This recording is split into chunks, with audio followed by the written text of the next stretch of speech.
I have given it some thought, and I want to walk you through what I believe to be the perfect trade offer for the Houston Texans. So here's how we're going to do this. Okay. You're going to be Nick Caserio, and I'm going to call you. I'm going to call you, and I'm going to make this trade. I'm going to show you how John Lynch. I hope you're watching this, because I'm going to show you how this is supposed to be done. All right? You ready, Ray? You're going to be Nick Caserio.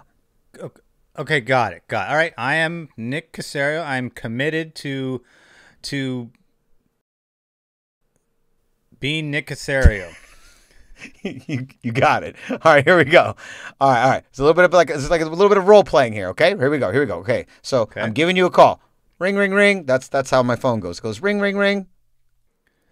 Hello, Nick Caserio here. Hi, Nick Caserio. This is Solis, Rudy Solis. I'm a representative of the 49ers. I'm sorry, who? This is Rudy Solis. I'm a representative of the 49ers. Listen, that's not important right now. What you need to understand is we're making a trade. I am trading you for I want Deshaun Watson. He doesn't want to play for you. This is how it's going to go down. I'm going to give you 3 first-round picks, and no, you're not getting Nick Bosa. Oh, okay, wait 1 second. Who did you say your name was again?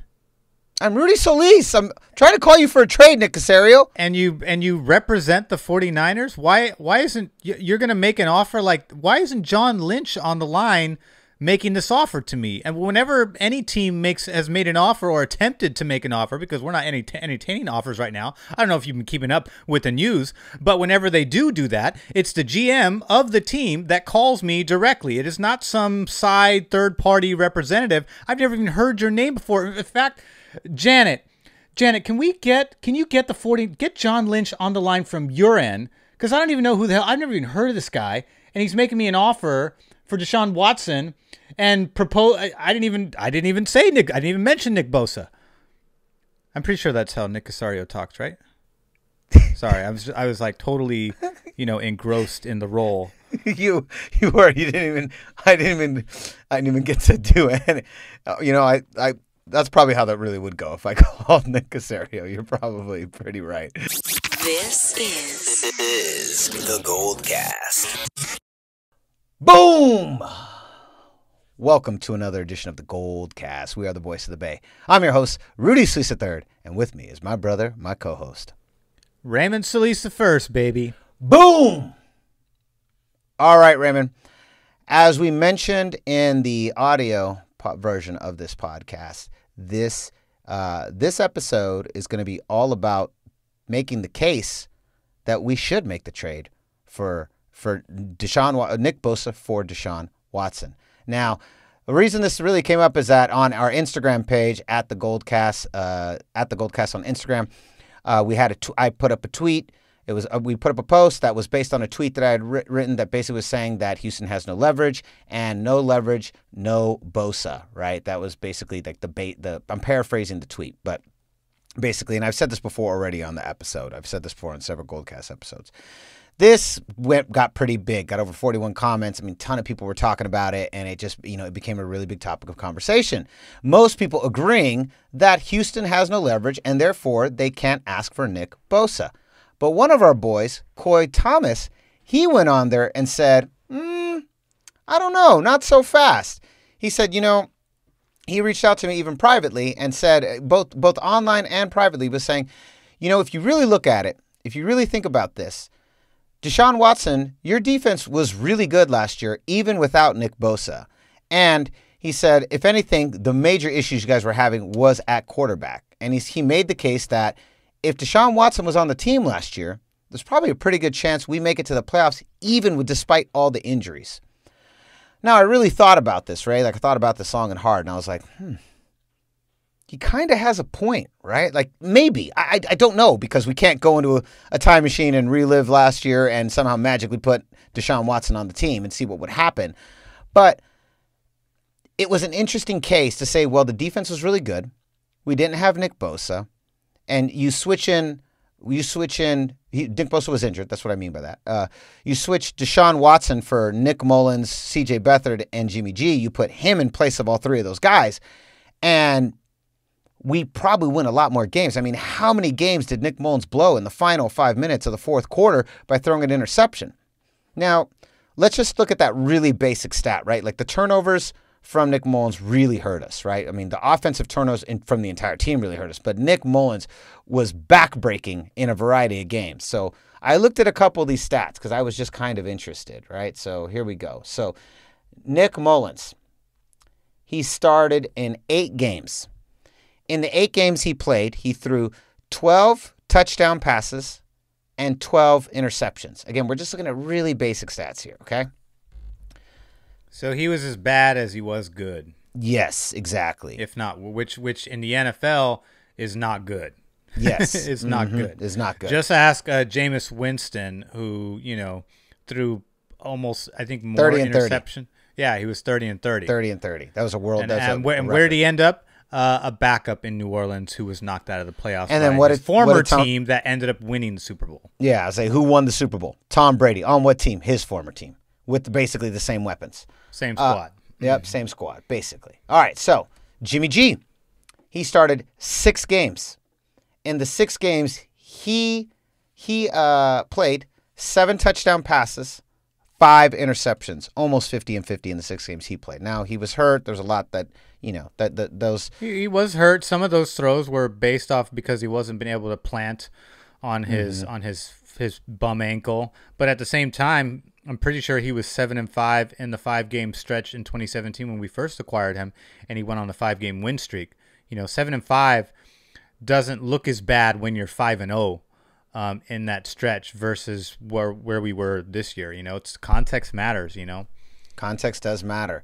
So let's look at C.J. Beathard. C.J. Beathard only started 2 games. He threw 6 touchdowns, 0 interceptions. So actually, of the 3 quarterbacks, C.J. Beathard caused the least turnovers from an interception perspective. Okay, this is all 2020 Third stats. Third string, mind you. Third string. Now, but then only started 2 games. And I believe he got pulled on that one of those games he started too. So, it, like you said, context matters. So let's look at Deshaun Watson again. We're just looking at the basic stats, just our turnovers, just our basic, most backbreaking turnover you can throw, which is interception. So Deshaun Watson throws in 16 games he started, played the full season. That's important too. 33 touchdowns, 7 interceptions. In fact, this is the least amount of interceptions he's thrown ever in his career. Getting better. He went 8, 9, 12, 7. So he improved. 33 touchdowns, 7 interceptions. Jimmy G threw 5 in the 6 games he started. Nick Mullins threw 12 in the 8 games he started. In the 16 games Deshaun Watson started, he threw only 7. So when you put it in that context, right? Like we go, if you just think of let's just take those 8 games on a bad team, and he lost his number 1 wide receiver towards the end of the stretch because Will Fuller got suspended for PEDs. Well, and don't forget DeAndre Hopkins. He lost Hopkins the year before the year even started. Before the year even started. Now, his overall stats were even better without Hopkins. That's been well documented. You can go read that anywhere. But if you put Deshaun Watson in place of those 8 starts for Nick Mullins, do you think we lose all those games? That's my first question. Not even with I think Brandon Ayuk puts up bigger numbers. I think, Jeff Wilson Jr. puts up bigger numbers. I think Kyle Juszczyk gets more looks. I think a lot of the missed throws and interceptions, those look more like completions and touchdowns. There's a big difference. And remember, we were 6-10. 6-10 teams are not teams that are rebuilding. Those are teams that just need a few pieces to turn the whole ship around. In fact, we were 6-10 the year in 2018, the year before we went to the Super Bowl in the very next year. So 6-10 teams are not that far off. You put a Deshaun Watson into that mix, and yeah, you're into the playoffs. You're not only in the playoffs, I think you're a bona fide NFC contender. I think you're vying for an NFC championship appearance. Whether you get to the Super Bowl, I mean, Green Bay does not convince me, not against us anyways. Robert Saleh has their number, and Kyle Shanahan knows their coach because he's a protege of their coach, and in my opinion, a derivative of Kyle Shanahan. So I think we owned them twice last year. I think it would have been a much a less close game than it even was against Tampa Bay if we go up against them in the NFC Championship. Okay, I'm with you on this. So Nick Mullins is there. So now here's the next question. So, and you kind of already answered it, but I want to make sure it's clear for the audience listening and everyone watching. So if the 49ers, if Nick Mullins, if Deshaun Watson starts all 16 games last year, what's our final place in the NFC West, and do we make the playoffs? I think they're somewhere around the 11-5 range. 11-5. That's I mean, what Nick, we can definitely equate many which is a 5-game swing from where we ended up. Yes. Let me see here. Yeah, Nick Mullins' record was, of his 8 starts, he was 2-6. So you're saying arguably he wins at least what did you say? 5 more games? 5 more games than what we already won. Like, just Deshaun Watson's worth 5 more wins in the NFL. Right? I think so. Absolutely. I mean, the one thing that Coy said that is correct, we didn't have Nick Bosa, and we were still a top 10 defense. We weren't the same defense we were the year before, but we were still pretty darn impressive. The one glaring thing I noticed that was substantially different from the 2020 defense versus the 2019 defense was pass rush. There was no pass rush, but the secondary did play exceptional. One of the reasons is the fact that Sherman, even though Sherman did come back, Jason Verrett and Emmanuel Mosley held course pretty darn. They held positions really well, and the combination of Jason Verrett and Richard Sherman is actually better than a Sherman-Mosley combination. And Ahkello Witherspoon even chipped in a little bit when he got healthy too. But I think that that the secondary played outstanding football. I mean, I don't think Jaquiski Tartt was ever healthy. Jimmy Ward was healthy. Again, the glass cannon maintaining his Iron Man status throughout the season. Congratulations to him. He played solid. I mean, he doesn't have the numbers that like flash, but what he does on the field in the secondary is Pro Bowl level play. It just doesn't ever, at least the last 2 years, it just hasn't equated to the flashy numbers that we typically associate with Pro Bowl safeties, which usually is like, sacks and interceptions, like your Ed Reeds and Troy Polamalu's of the world, or Ronnie Lott's of the world. But he plays at a Pro Bowl level, no doubt. So we had 3 solid people back there helping pick up the slack from the lack of pass rush. That was a big glaring difference that I saw. Even though Kerry Hyder had 8.5 sacks, which was terrific, it just was not enough. It was just that one player getting that. So Nick Bosa's presence was definitely missed, because if you put Nick Bosa in there, then you have 8.5 sacks from Kerry Hyder, and you have 9 or 10 from Nick Bosa, and who knows how that frees up Javon Kinlaw and Eric Armstead. Those stats go up with a Nick Bosa, because he's just as impactful as a Deshaun Watson is on the defensive line, not necessarily, and which of course that creates a ripple effect to the defense. But in our case, we had the secondary, doing the reverse. The secondary was supporting the pass rush, which was last year we had a combination of both. And to recap, Coy was right in that assessment, and our defense was definitely a bend, don't break type of defense last year. And the times that we did break was when the offense just grew stagnant in the fourth quarter, either by throwing picks or just going 3 and out, because we just the defense didn't have getting exhausted from being on the field. Yeah, the so defense, long. Which is no fault of the defense per se, but you just keep going out there after 3 and out, turnover. Eventually, you're going to get gassed. Doesn't matter if you could be the most badass defense in the NFL, you will still get trampled on if your offense is playing like that, and you just have to go back on the field without any rest. So I think a lot of those instances were, I didn't blame the defense a lot of times. I was blaming the offense in our recaps. I was blaming the offense more often than not, because they were the ones that were putting the defense in compromising positions. Deshaun Watson doesn't do that.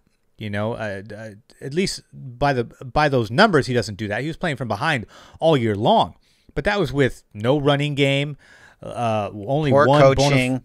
only one bona fide pretty good receiver in Will Fuller, who was playing great until he got suspended for the remaining 6 games.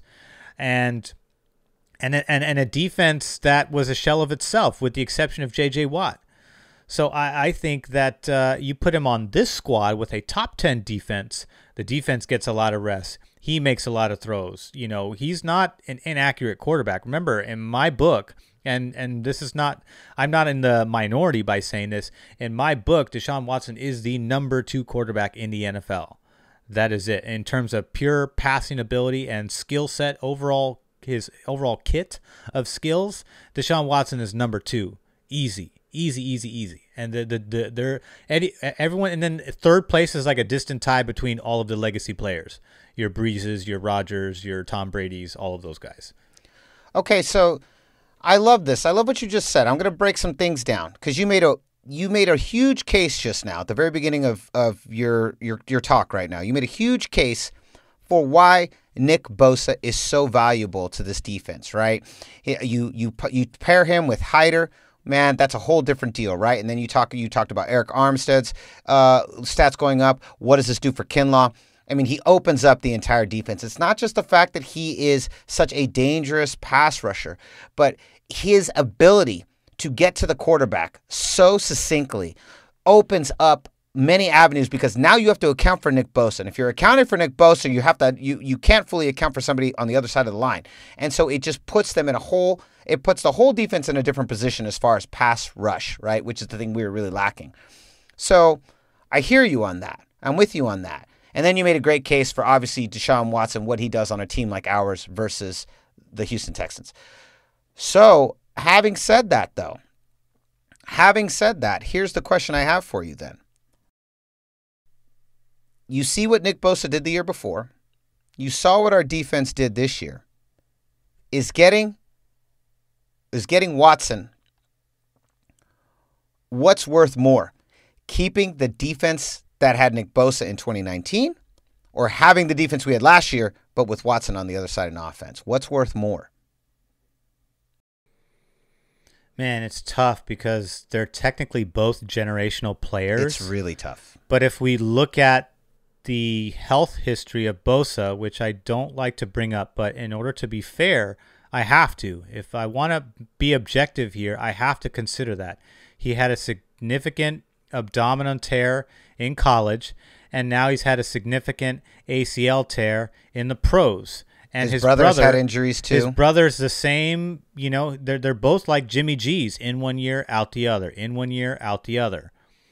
And I don't know if this is going to change for him. You know, like if after this injury, you know, what is this going to, I mean, he's rehabbing right now and he looks pretty good in some of the videos I've seen. He's working hard. But, you know, how will this affect his ability to pass rush? He's young, so he has the benefit of youth behind him right now, which means he's probably going to be a pretty close version of his former self when he gets back on the field. I have no doubt about that. It's just, you can just tell from it, he's just a special player that just has the mindset. He's 110% committed to football. Deshaun Watson's that same type of player. You know, they're few and far between. That's why they're called generational players. And I think that the value of quarterback undoubtedly supersedes a player like Nick Bosa. As much as it pains me to say that, you know, if it came down to giving up Bosa for a Deshaun Watson hasn't missed any games. He's been a Pro Bowler 3 straight years. He's the type of player that can light you up. Deshaun Watson has been lighting up the league with a shitty team. Imagine if he finds his way to a Kyle Shanahan. Then good luck. Good luck, because I think Kyle Shanahan will be able to do things with him very similar, if not more creative, than what Patrick Mahomes is able to do with Andy Reid. And it's not a knock on Andy Reid. It's just Andy Reid's a little bit older, and they play a very explosive offense. I don't think we become pass happy because Kyle Shanahan likes balanced football. He likes the West Coast offense. He takes after his father. He's as brilliant at the run game as he is the pass game. But just imagine a Deshaun Watson playing the West Coast offense and being able to bomb it out like a Mahomes. Wow. I mean, the possibilities go far beyond what Nick Bosa does on the defensive end, although Nick Bosa is extraordinarily impactful on a defensive line, as I already pointed out. But, I mean, if you have to trade, I mean, again, talk to anyone in the NFL, the most important position is quarterback, and we're talking about the second best quarterback in the NFL, by my opinion and by many others. So if you're going by the second best quarterback in the NFL to a top 5 pass rusher, man, it's hard to argue with the prospect of getting the number 2 quarterback in the NFL and putting him with, in my opinion, the best offensive mind in the NFL that can take any quarterback in any situation. Just look at his history from Matt Schaub to Matt Ryan and turn him into a Pro Bowl caliber player. And in Matt Ryan's case, an MVP. So I'm with you. I really appreciated all the comments that we got. And again, if you haven't gone, go check out our Instagram A lot of people page. were on the no side, and I lot feel of you. people. I feel you. I'm definitely leaning on that side. But as we talk about it and break it down, think about it, folks. This is the number 2 quarterback in the NFL. Is the number you're telling me that a top 5 pass rusher is worth more than the second best quarterback in the NFL? Are you really saying that? That's the real question. And I think you're right. Like, I think what Coy said after I thought about it, I was like, damn, he's right. Like, if it really takes 2 first-round picks and Nick Bosa, you probably have to make that trade. I still think, but going back to that, sorry to interrupt, but I still think you need a third trade partner, because you have to account for the fact that Jimmy Garoppolo has a no trade clause, just like Deshaun Watson does. But in Deshaun and he because you have to send Jimmy somewhere where he's going to be happy. You have to send him, so you have to do him right.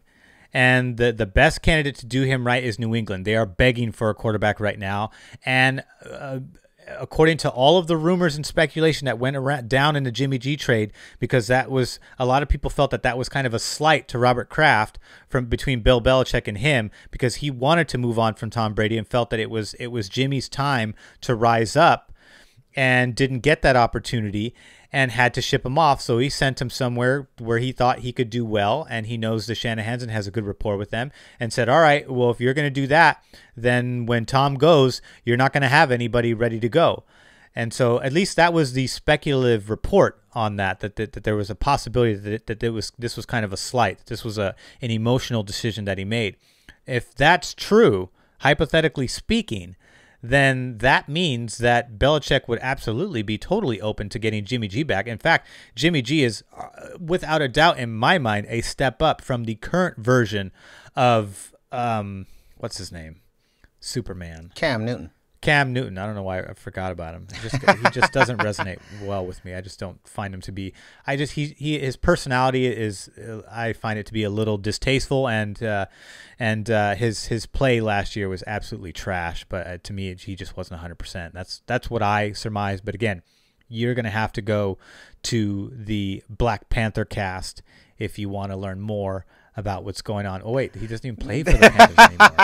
He plays for the Patriots. You're gonna have to go to the what is it? You're gonna have to go to the New Massholes cast. You're gonna have to go to the It's Really Hard to Win Games When You're Cheating, but you don't have Tom Brady cast. You're gonna have to do that. Yes, and then there was the other one that was the one that we love Mark Wahlberg just as much as Tom Brady cast. Absolutely. Friends of the show. Friends of the show. Good guys. Love those guys. Good guys. Yeah, it's I think you kind of have to make that trade, right? Now, again, having said that, I'm going to say one final thing before we go here. Having said that, okay, at the same time, Houston has no leverage because Watson doesn't want to play for them. So they don't really have the leverage to ask for Nick Bosa. But I understand what people are saying. They're going, yeah, but if that's all they're asking for, then do it. If it means that's what they're going to do, then do it. Okay. So and I think it's leaning in that direction. And to me, the big telltale sign that it is leaning in that direction, meaning they're going to go into a rebuilding mode, and because Watson's going to force it, and they're already there at 4-12. But the fact that J.J. Watt said, get me out of here, is indicative of that.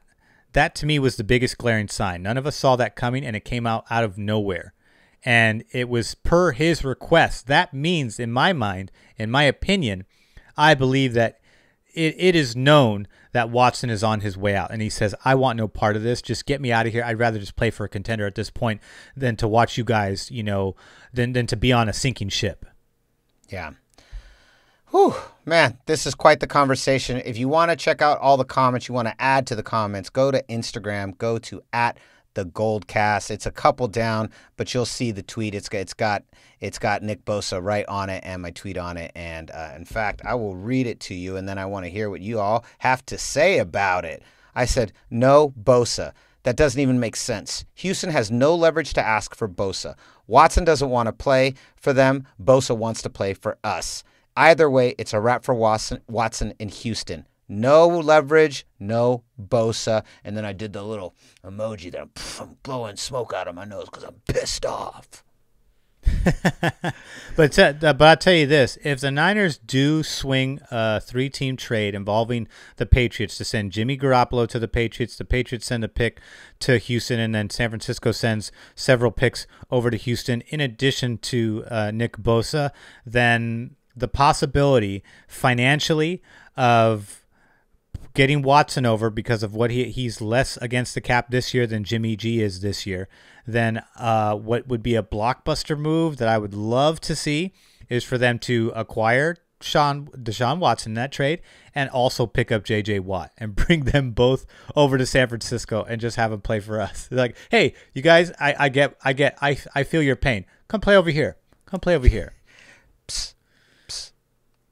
That's what you do. You do the Yeah. when you want to tell someone a secret. That's kind of like how the Bucks picked up Brady and Gronk at the beginning of last year.